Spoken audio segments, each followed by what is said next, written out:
નમસ્તે દર્શક મિત્રો. આપણા એક ગુજરાતી ઉદ્યોગપતિ મેહુલ ચોકસી એ ભાગી ગયા હતા, છોડીને જતા રહ્યા હતા. તો એમને બેલ્જિયમથી લાવવા માટેની તમામ પ્રયત્નો થયા તો છે, પરંતુ ગુજરાતમાં એ આવશે ત્યારે શું ફાયદો આપને થઈ શકશે, એના કેટલાક મુદ્દાઓ આપણે ચર્ચા કરવી છે. અને એ મુદ્દા એટલા માટે ચર્ચા કરવી છે કે કારણ કે મોટા પ્રમાણમાં ગુજરાતના ઘણા બધા લોકો સાથે છેતરપિંડી એમણે કરી છે. સોનુંથી લઈને ડિપોઝિટથી લઈને શેર બજાર, આ તે બધું ઘણું બધું છે એવું. તો આપણે એની જે વાત કરી છે, આપણે હિમાંશુભાઈ ભાયાણી, કે જે એ હિમાંશુભાઈ ભાયાણી જે છે એ મેહુલ ચોકસીને બરાબર ચકાસીને એના વિશે ઘણું બધું જાણે પણ છે. તો ગુજરાતમાં એ આવવાથી શું ફાયદો થશે, શું નુકસાન થશે, લોકોને ફાયદો થશે કે નહીં, સરકારને ફાયદો થશે કે નહીં, એની મિલકતો જે ટાંચમાં લેવામાં આવી છે એનું શું થશે, એની હરાજી થશે કે નહીં થાય, આ થોડીક આપણે બાબતો હિમાંશુભાઈ પાસેથી જાણવી છે. હિમાંશુભાઈ, તમારું સ્વાગત છે ધ ગુજરાત રિપોર્ટમાં. નમસ્કાર દર્શકોને અને આપને સૌને. તો મેહુલભાઈ તો હવે આવી રહ્યા છે, આપણા ગુજરાતી કેટલાક ભાગેડુ જે ગુજરાતીઓ હતા એમાંના એક ભાઈ શ્રી. તો શું હવે એમાં શું થશે, કઈ રીતે લાવશે, ક્યાંથી લાવશે, લેન્ડ ક્યાં થશે, ગુજરાતમાં લાવશે નહીં લાવે, અને ગુજરાતમાં લાવે તો શું થશે? એટલે એમાં જે વાત આવી રહી છે, જે તમે પ્રસ્તાવના બાંધી કે ગુજરાતમાં ઘણા લોકોનું કરી નાખ્યું, એટલે ભાવનગર થી જે એક બાઇટ વાયરલ થઈ હતી દિગ્વિજયસિંહજીની કે ભાઈ મારા આટલા સોનાનું આ રીતના આખો વ્યવહાર કર્યો હતો ને બધી છેતરપિંડીઓ કરી છે, એટલે આવા લોકો હજી સામે આવશે. પણ પોઈન્ટ એ છે દિલીપભાઈ કે બેલ્જિયમ એન્ટ્રોપથી એને પકડવામાં આવ્યા, જે પ્રત્યાર્પણની સંધિ છે આપણી ત્યાંના રાષ્ટ્રો સાથે, બેલ્જિયમ સાથે. બેલ્જિયમ એમાંનું એક રાષ્ટ્ર છે, ત્યાંથી એને પકડવામાં આવ્યા. એ જઈ રહ્યા હતા સ્વિટ્ઝરલેન્ડ પોતાની સારવારમાં. હવે ગામના રોલ ફેરવીને ગામની ગોબા જાડિયું કરીને આ બધા પોતાની સારવારો પછી સ્વિટ્ઝરલેન્ડમાં કરાવતા હોય છે. એટલે એ જઈ રહ્યા હતા ને એમાં એને પ્રત્યાર્પણ સંધિ તહેત એને ડિટેન કરવામાં આવ્યા છે, જેને એરેસ્ટ નથી કરી શક્યા. અને ડિટેન કર્યા છે એટલે એના પછી ત્યાંની જે સરકાર હોય ત્યાંની કોર્ટમાં તમારે પ્રૂવ કરવું પડે કે ભાઈ આઈના કાયદા પ્રમાણે એમને એમ કે આ રાષ્ટ્ર સાથે. હિમાંશુભાઈ તમારું થોડું વોલ્યુમ વધારશો, થોડું ઊંચે બોલશો તો સંભળાશે. જી સંભળાય છે બરોબર?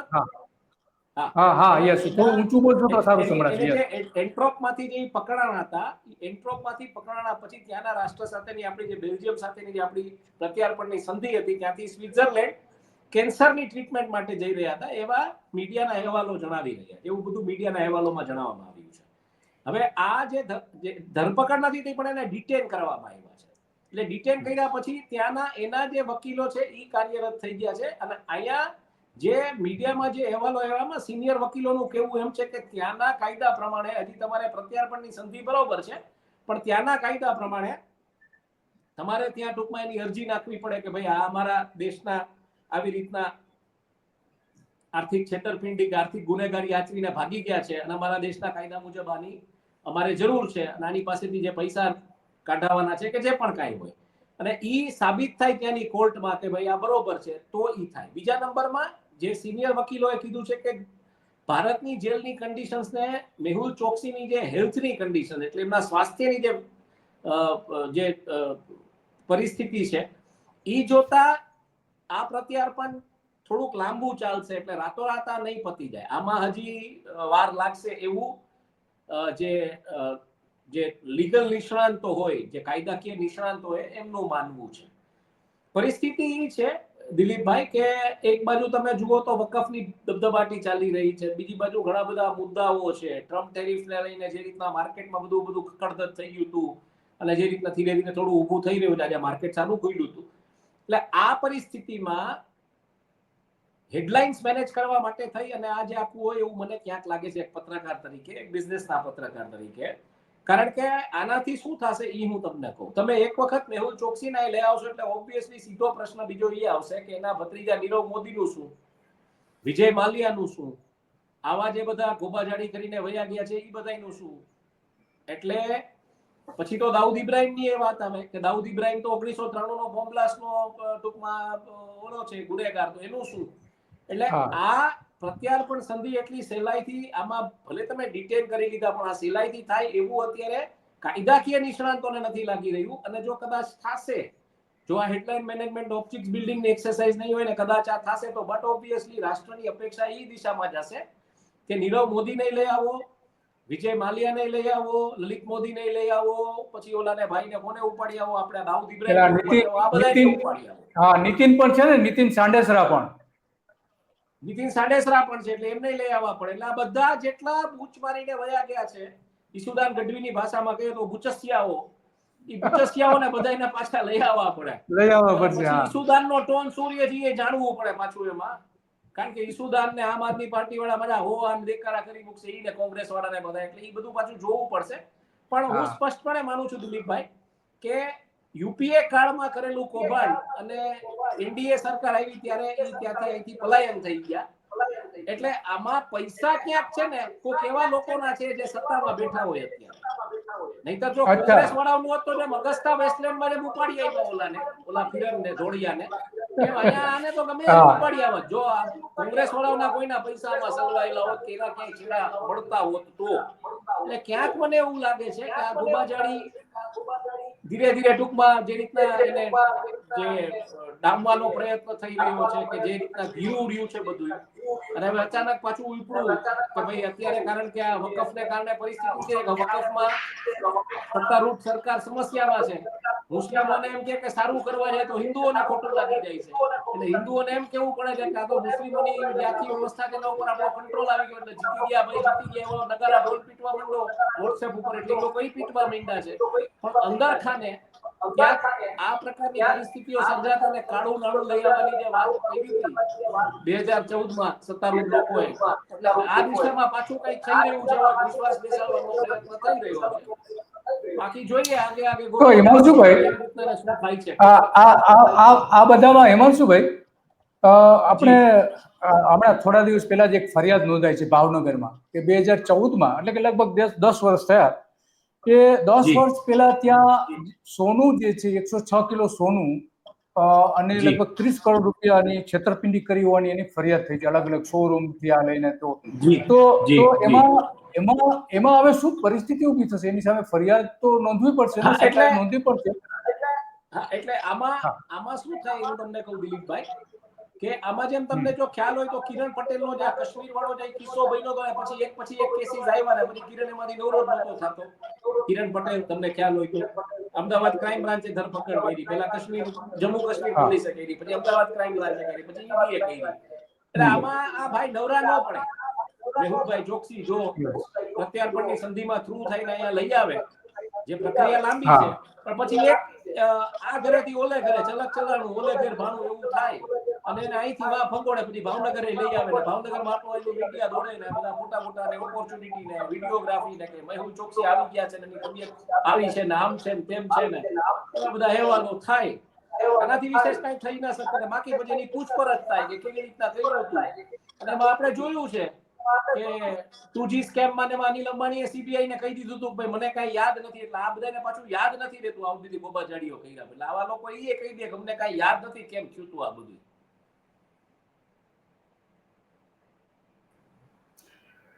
બરાબર છે. હા, તો એની પ્રોપર્ટી કેટલીક ગુજરાતમાં ખાસ કરીને સુરતમાં પણ છે મોટા પ્રમાણમાં, તો વચ્ચે એની પ્રોપર્ટી જપ્ત કરવા માટેની પણ નોટિસ ને આ તે બધું થયું હતું. 13,500 કરોડ થી 16,000 કરોડની જે વાત આવી રહી છે પંજાબ નેશનલ બેંક સાથે જેને છેતરપિંડી કરી છે, એની પેનલ્ટી એનું બધું એનું વ્યાજનું ને બીજું ત્રીજું ગણો ને એ રીતના એની પ્રોપર્ટીઓ જપ્ત કરવી પડે. એટલે પ્રોપર્ટી ન હોય તો પછી એના ઘરેણા ને એવું બધું લે ને બધું કરે. પણ હવે જોવાનું એ છે કે આખી જે ગોબાજાડી કેવી હતી, પૈસા એને વાપરા ક્યાં છે, છેતરપિંડી કેવી રીતના આચરી છે, શું છે, અને એની બધી તપાસો થશે ને પછી એ દિશામાં જે રિકવરી જેવું હશે એ બધું રિકવર થશે એમાંથી.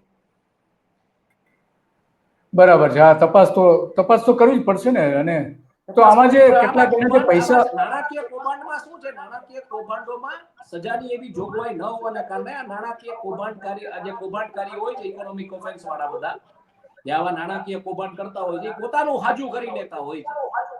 એને ભલે ને પછી ટૂંકમાં જેલમાં દિવસો વિતાવવા પડે પણ એનો પરિવાર સુખી હોય, ટૂંકમાં એને વાંધો ન આવે, એનું હાજુ કરી લીધું, એનું તળિયે હાજુ કરી લીધું હોય ટૂંકમાં. હા,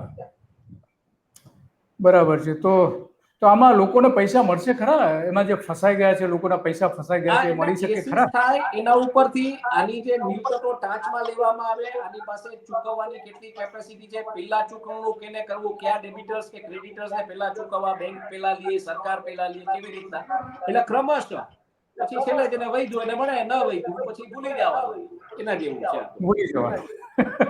આ માધુપુરા બેંક નું આટલું સ્કેમ થયું, કોને ક્યાં પૈસા ભર્યા? અત્યારે તે પ્રોપર્ટી એમને એમ સડી રહી છે કેટલા વર્ષોથી. પછી એવું હા, થાય. એટલે આવું આ તો એટલે આ તો સરકાર છે, સરકાર તો અને આ જે એજન્સીઓ શું કરે કેમ ખબર પડે હિમાંશુભાઈ? એટલે આ બીઝેડ ગ્રુપ વાળું છે, બીઝેડ ગ્રુપ નું નીકળો પેલા આંકડો 6000 કરોડ, પછી અત્યારે કઈ 200 કરોડ માં હંકેલાઈ ગયું છે, હજી કઈ એમાં પૈતું નથી, કોકનું ગૂંચવાયેલું જ પડ્યું છે. હા, ગૂંચવાયેલું જ પડેલું છે ને. અને એ પણ ભાજપના નેતા છે ને.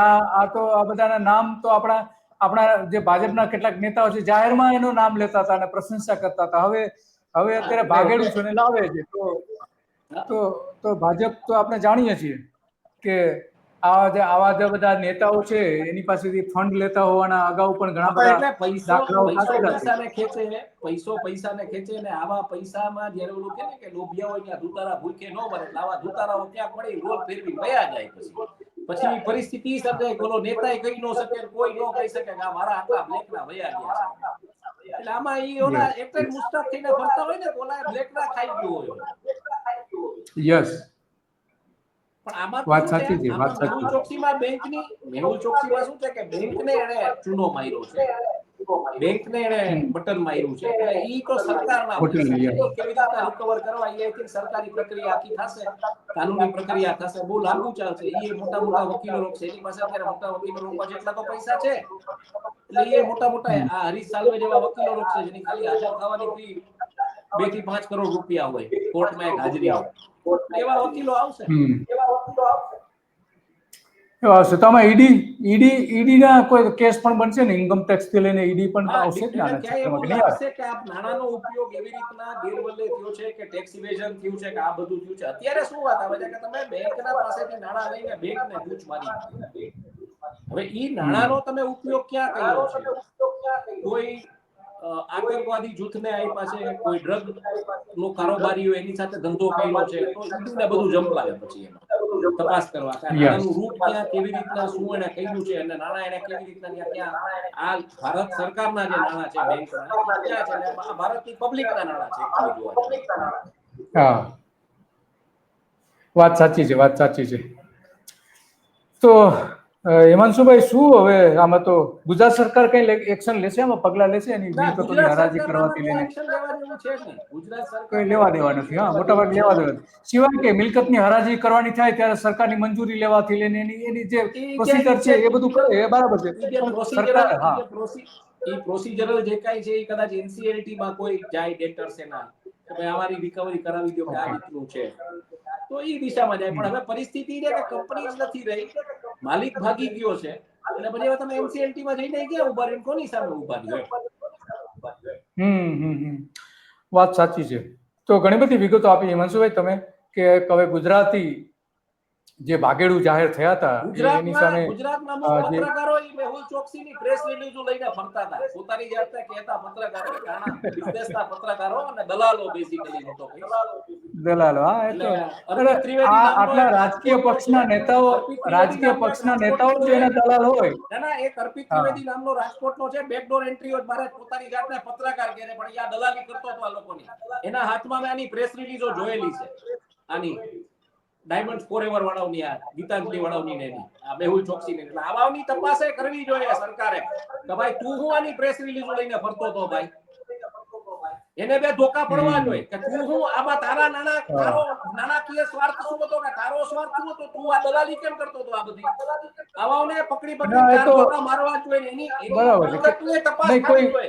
કોઈ આર્થિક ગુનામાં સંડોવાયેલા હોય અથવા તો એને આર્થિક ગુનામાં એને મદદરૂપ થયા હોય તો 100% એની તપાસ થવી જોઈએ. પૈસાની ને નાણાંની 100% તપાસ થવી જોઈએ. મિલકતો એને ટૂંકમાં જો એની ઓફિસો કઈક રિલાયન્સ ને ભાડે આપેલી હતી ને એવું બધું હતું, તો કઈ હવે એવા કઈ પત્રકારત્વના કઈ પગારો એવા હતા નહીં ઈ જમાનામાં કે કઈ ઓફિસો લઈ શકે કોઈ. બરોબર છે? એટલે આવાને આપણે સમય મર્યાદા છે હિમાંશુભાઈ. હા, સમય મર્યાદા છે હિમાંશુભાઈ. જી તો જી હવે તમે ઘણી બધી વિગતો આપી અને જી તમે જી મેહુલ ચોકસી શું છે એ પણ બધી વિગતો આપી, ગુજરાત સાથે શું જોડાયેલા છે એ પણ વિગતો આપી. તો તમારો ખૂબ ખૂબ હા આભાર હિમાંશુભાઈ. જી તો હતા હિમાંશુ ભાયાણી કે જે મેહુલ ચોકસી છે એના વિશે ઘણી બધી વિગતો જાણે છે, ઘણી બધી બાબતો જાણે છે, એની આસપાસના જે લોકો છે, લોકો શું કરી રહ્યા હતા એ બધું જાણે છે. તો આજે બસ આટલી જ વાત કરવી હતી અને આવા જ મુદ્દાઓ પર આપણે ચર્ચા કરતા રહીશું. નમસ્તે.